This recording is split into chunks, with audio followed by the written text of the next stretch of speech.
एक बार की बात है, ग्वाल वालों ने कहा कन्हैया तुमको कहा बतावे जो गोपियां जो हैं यमुना जी में नग्न स्नान करें।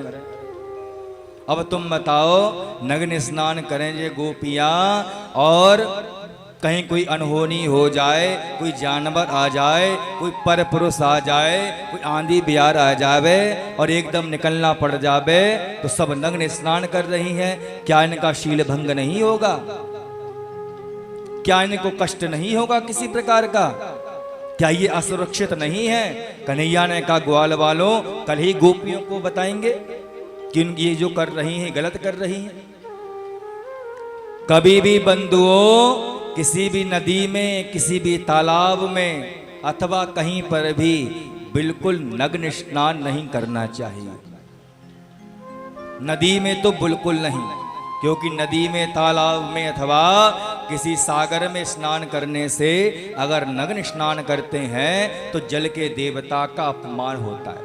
गोपियों तुम नग्न स्नान करती हो तो सबसे पहली बात तो ये है कि तुम जो है जल के देवता वरुण देवता उनका अपमान करती हो और कहीं कोई घटना घट जाएगी तो आप असुरक्षित हैं। गोपिया ने कही कि तुमसे बात हमने तुमसे ज्ञान लिया, तुमसे कोई बात पूछी, तुम बेवजह हमको ज्ञान दे रहे हो। कौन से स्कूल में पढ़कर आए हो? ना तुम कभी स्कूल गए ना हम कभी स्कूल गए, भला तुम हमें ज्ञान क्यों दे रहे हो? जैसे तुम हो वैसे ही हम हैं। कन्हैया ने बहुत समझाया लेकिन भला गोपियां कहां मानने वाली? अन्नक क्षेत्रे कृतम पापम पुन्नक क्षेत्रे विनश्यति, पुन्नक क्षेत्रे कृतम पापम वज्रलेखो भविष्यति। समझ में आई कोई बात के नहीं आई? अब समझ लो। अन्नक क्षेत्रे कृतम पापम, जिस जगह पे कोई सिद्ध पीठ नहीं हो, भगवान का तीर्थ नहीं हो, भगवान का धाम नहीं हो, उस जगह पे आपसे कोई पाप हो जाए तो वो पाप कहाँ नष्ट होते हैं? अन्नक क्षेत्रे कृतम पापम पुन्नक क्षेत्रे विनश्यति। तो वह पाप पुण्य क्षेत्र में जाकर नष्ट हो जाते हैं। जहां पे कोई भगवान का तीर्थ नहीं हो, धाम नहीं हो, सिद्ध पीठ नहीं हो, वहां पे कोई पाप हो जाए तो वो पाप नष्ट कहां पर होंगे? भगवान के यहाँ पर जाकर। जब आप तीर्थ करने जाते हैं, स्नान करने जाते हैं, तो आपके स्नान करते ही, तीर्थ में जाते ही वो पाप नष्ट हो जाते हैं। बात समझ में आ गई?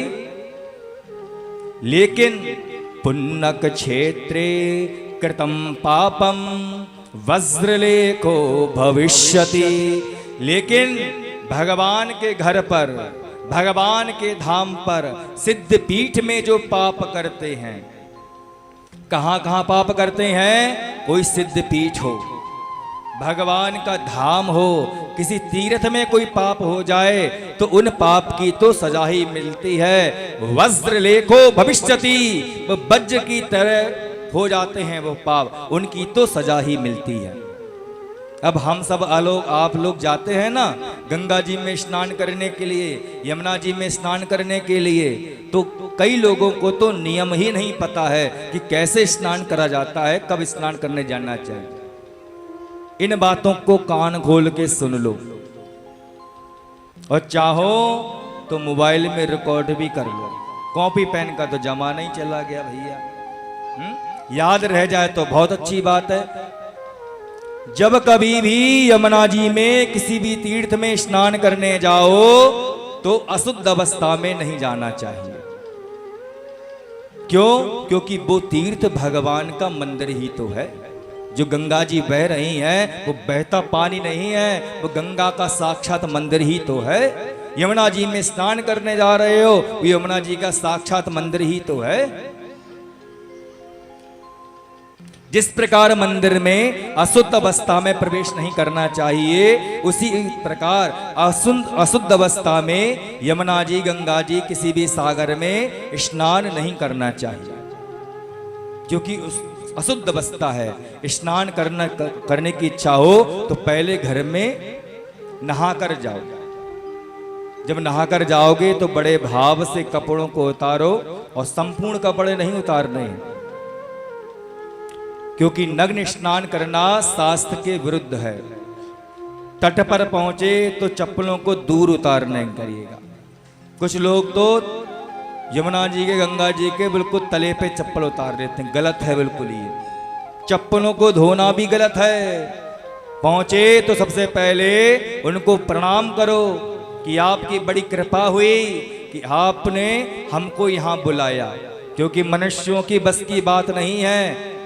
मनुष्यों के ऐसे कर्म कभी हो नहीं सकते कि वैद्य किसी तीर्थ यात्रा पे जाएं, किसी मंदिर में भी प्रवेश कर जाएं, क्योंकि हमारा तो जीवन सदैव पाप में ही लोगों का निकलता है। सारी मर्यादाएं तोड़ रखी हैं, क्या धर्म है पता ही नहीं है। भगवान की जब कृपा होती है तभी मनुष्य पहुंच पाता है। तो सबसे पहले आपने प्रणाम किया और उनके जल को मस्तक से लगाया, और कूद मत पड़ो, छलांग लगा लगा के लोग खेलते हैं। बड़े प्रेम से जाओ, डुबकी लगाओ, और साबुन से सरफ से बिल्कुल स्नान नहीं करना चाहिए। आप पुण्य करने जा रहे हो, मैल छुटाने थोड़ी ना जा रहे हो। कुछ लोगों को देखा हर हर गंगे कहा और मैल छुटाना वहीं प्रारंभ कर दिया।